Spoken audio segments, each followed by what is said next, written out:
Hello there. अभी मेरे हाथ में एक रिपोर्ट है and I am very very happy to share these reports with all of you.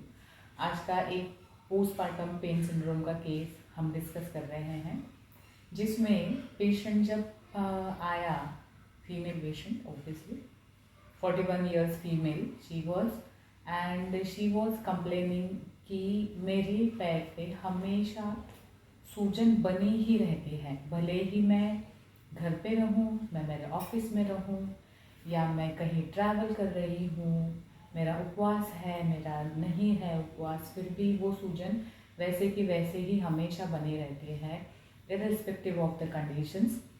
Again जब ट्रैवल करती हूँ तो वो सूजन ऑब्वियसली बढ़ जाती है और 2-3 दिन वैसे के वैसे ही रहती है। I am a hypothyroidism patient already and I really don't know why this is happening to me. मेरा थायराइड के जो टैबलेट्स चल रहे हैं थायरोक्सिन, उसका भी डोज कांस्टेंट है, उसमें भी कुछ चेंजेस नहीं है। But yes, my T4 and T3 levels are not so good, though I am very regular on my tablets. ऐसा मेन कंप्लेंट था इस पेशेंट का। जब पेशेंट को थरली चेक किया, नाड़ी परीक्षण भी किया, तो और भी कुछ सिम्टम्स निकले, जैसे पेशेंट को सीडो हंगर था और एसिडिटी की बहुत तकरार थी, और भी उनके लेग्स में काफ मसल में यूजुअली पेन रहा करता था। और ये जो तकरार बनी है उनकी, ये उनके प्रेगनेंसी के दौरान स्टार्ट हुई और आफ्टर डिलीवरी ये ज़्यादा बढ़ गया। लेकिन बेबी छोटा था, खुद के लिए टाइम नहीं था, इसलिए वो ऑब्वियसली ध्यान नहीं दे पाए थे इन सब चीज़ों के लिए। अब ये पोस्टपार्टम चीज़ें जो हैं, इनको हमेशा ज़्यादा ध्यान देना पड़ता है, जो कि हम इंडियन फीमेल्स बिल्कुल भी नहीं देते हैं। I am very sorry to say that, लेकिन इंडियंस में स्पेशली फीमेल्स में ये देखा जाता है कि वो उनकी खुद की हेल्थ की केयर ज़्यादा नहीं करते हैं। इसकी वजह से कुछ दिनों बाद ऐसे सारे प्रॉब्लम्स का सॉल्यूशन निकालने के लिए ज़्यादा दिमाग लगाना पड़ता है।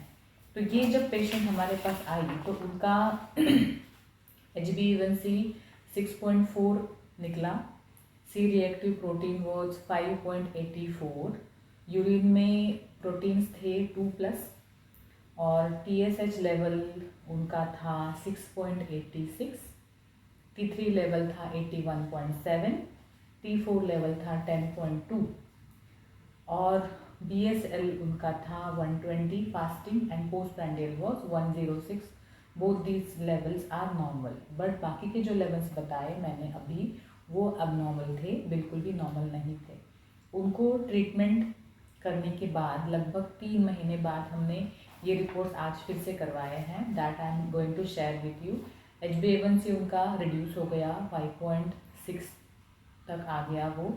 सी रिएक्टिव प्रोटीन पॉजिटिवली रिड्यूस हुआ 3.49, which was the main culprit for her swellings and overall swelled up body, हम लोग ऐसे कह सकते हैं।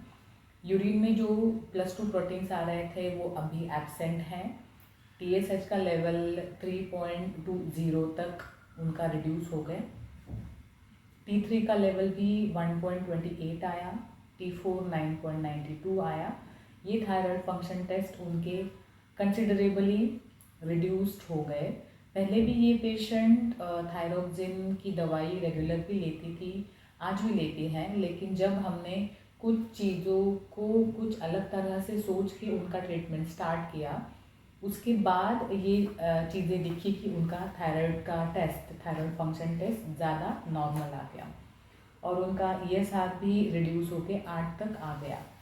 Now she is not having pseudo hunger, now she is not at all having swelling. अगर वो बहुत ज़्यादा भी ट्रैवलिंग कर रहे हैं तो भी स्वेलिंग नहीं आ रहा है। She is more than happy for that and so are we.